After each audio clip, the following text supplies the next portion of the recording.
Hi friends, చూడండి గోధుమలతో varies చేస్తాను. చూడండి చేయడానికి చూడండి, మటను గోధుమలు నైట్ నానబెట్టినాను. చూడండి వేడి నీళ్ళు, చూడండి వేడి నీళ్ళలో మటన్ వేస్తున్నాను. బాగా ఉడకాలి.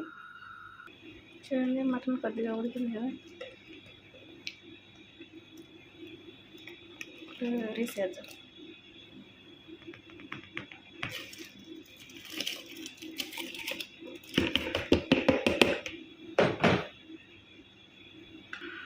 చూడండి మటన్లో గోధుమలు బాగా ఉడకబెట్టాలి.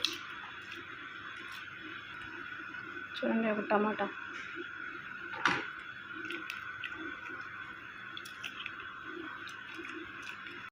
ఇదండి రెడీ అయిపోయింది రైస్. చూడండి రంజాన్లు ఎక్కువ తింటారు గోధుమలతో చేసింది రైస్. ఇలా ఎంతమందికి ఇష్టం.